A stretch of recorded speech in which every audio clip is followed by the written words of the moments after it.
The Knicks were without Jalen Brunson, but that did not stop them. Instead, they got monster performances from a multitude of guys, and they treated the rim like it was a buffet on New Year's, and it was free. And the Jazz defense did not exist there. We'll talk about it all coming up as the Knicks win their ninth straight in a win tonight over the Utah Jazz at Madison Square Garden.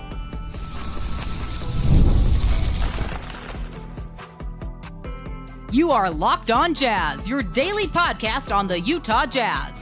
Part of the Locked On Podcast Network, your team every day. Happy New Year and welcome to Locked On Jazz's POSTCAST. David Locke along with Ron Boone after the New York Knicks defeat the Utah Jazz. Final score tonight, not on any scoreboard anywhere near me, so I have to look down here, 119 to 103. And Ron, the Jazz started well, but the story of the night is the Knicks take over half their shots, or actually maybe by the end, one under, at the rim. Excuse me, David. In a day and age, you're all choked up, I understand. In a day, 70 points in the paint. I mean, it's not even in the paint. Like, this wasn't floaters. They just lived at the rim. That is a crazy, crazy number. The league averages 32% shots at the rim. And let me just put it this way. And this is, I think, what's most revealing to the Jazz performance tonight. The view in the league about rim shots is that the defense dictates the amount of shots you take at the rim, and the offense dictates how many threes they take. In other words, like, if you want to take away the rim as a defense, you just take away the rim. Yes. Mike Budenholzer did it with Brook Lopez for those years. Quinn did it with Rudy. Like, you can do it. If you want to deny someone shooting threes, it's too much ground to cover. If they want to just shoot 53s, they're going to shoot 53s. For the Knicks to shoot, the final number, I think, is 42. And not only that, 31 of 42 at the rim. That's a pretty colossal defensive failure, honestly. Like, the Knicks are good. They're the best offensive team in the league since November 23rd. So I don't want to, discredit what the Knicks are doing. And they played differently tonight than you'd anticipate without Jalen Brunson's 40 picks a game. They spread the floor. They drove. They got into different lanes. But truthfully, like, from a Jazz defensive standpoint, that's not great. It's definitely not great, and you can't give up both. Definitely can't give up both. You give up both, you have no chance of winning the basketball game. You like the threes, so if you're giving up twos or even points in the paint, and not necessarily at the rim, because the points in the paint, meaning you might shoot, or if it's a contested shot there in the paint, it might turn out to be 40-something%, right, somewhere in there. So the Jazz are struggling with both right now. I mean, you make a great point. 70 points in the paint, but what I just say, they made 31 of 42?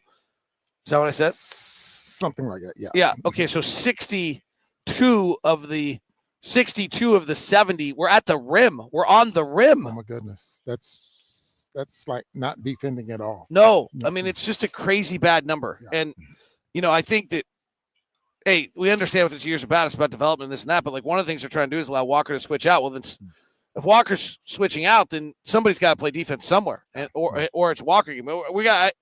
It's actually such a stunning number. I might go back to watch to see what's and I'll be interested to hear what Will has to say post-game. It's been interesting that we watch Will's post-game. Will's post-game show goes on while we do this. It's interesting how much we mimic, actually, what he has to say. Like, we talked about specific plays the other night that he matched up. And I think he's got to be talking about that tonight, because that it's just an inexcusable number. Some of it's transition, right? Like, some of it's absolutely. You turn the ball over, they run down the floor. The Knicks are the number one transition team in the NBA. And that's where the game swung. The Jazz were really quite good tonight in the first quarter, and then substitutions came in the ballgame, and they turned it over 3 or 4 times in a row, and the Knicks got rolling. By the way, the Knicks were only in transition 22% of the time, which is a lot. It's not an outrageously high number considering the amount of shots at the rim. They averaged 1.5 points per transition, which is a lot, but that's not an obscene. It's a high number. It's 92nd percentile. The bigger story also, though, might be, and this is when you're taking the ball out of the net, the Jazz have stopped running for the last 6 quarters. The Jazz first half the other night was really good. They got out and moved. They were not in transition at all in the second half the other night at home, and they weren't in transition at all tonight, like 10% of the time. Now, the Knicks ended up shooting 55%. So you're taking the ball out of the rim and out of the net an awful lot. Jazz end up shooting 41%. So, and I'm sure you'll check on this, and maybe I'll get you to check on it on the plane when we're on our way to Miami about when Mihailuk is playing, the Jazz run more. Oh, interesting. He played tonight, though. Yeah, no, I mean when he started, the Jazz. Oh yeah, their transition, they were really getting up off the floor. He get a rebound, whatever. He really ran probably a lot more. And in order to win in this league, you're going to have to get some transition, some easy buckets somewhere in transition, whether it's a transition three but most of those shots will be uncontested or, something like that. That's a must. You must be able to do something like that. The Jazz rim protection, Kessler's averaging 3 block shots a game. The Jazz only average 5. Right. Which is probably high. Most teams average about 4, somewhere in there. But their shot blocking will come from various people. Ours come from Walter Kessler.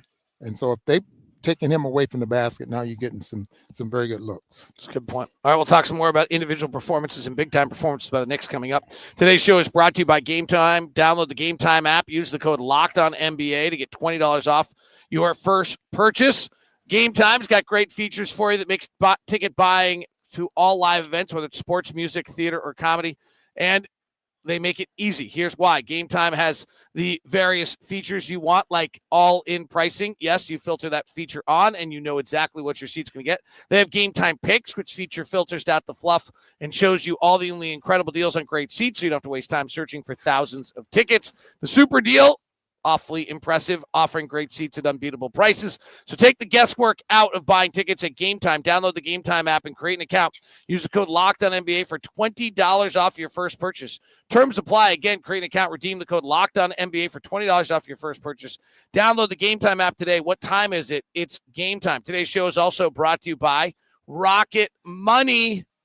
Oh, good old Rocket Money, saving you money because you forgot about that subscription or that you were paying this or how much you were paying on that. That's right. It's all happened to us. Few subscriptions you didn't even realize you were still paying for. Rocket Money makes it so easy for you to track them all down. It's like having a personal assistant for your finances. Rocket Money is the personal finance app that helps you find and cancel your unwanted subscriptions, monitors your spending, helps you lower your bills so you can grow your savings. It brings everything together in one place, whether it's subscriptions, your spending habits, or even the goals you want to hit this year. Rocket Money has over 5 million users, has saved a total of 5 million in canceled subscriptions. For me, it's one of the best features that has. Plus, I love the organization of all the money. Plus, you get your goals features. You've been able to automatically set aside money for the future. Cancel your unwanted subscriptions. Reach your financial goals faster with Rocket Money. Go to rocketmoney.com/lockedon today. That's rocketmoney.com/lockedon. rocketmoney.com/lockedon. Lauri Markkanen, tough night tonight, Ron Boone. 6 of 22, 1 of 10 from 3. Was it something the Knicks defense, which has been really good since we saw them last 8th best in the NBA, did, or is it something that Lauri just was off tonight? I think he was off. They may have made it a little bit tough for him, but for the most part, he's always made those tough shots anyway. You saw a couple of his shots was really wide and off, net. And I love it when he shoots the basketball, but when you start to miss all over the place like he did on a couple of occasions tonight, he probably was a little off.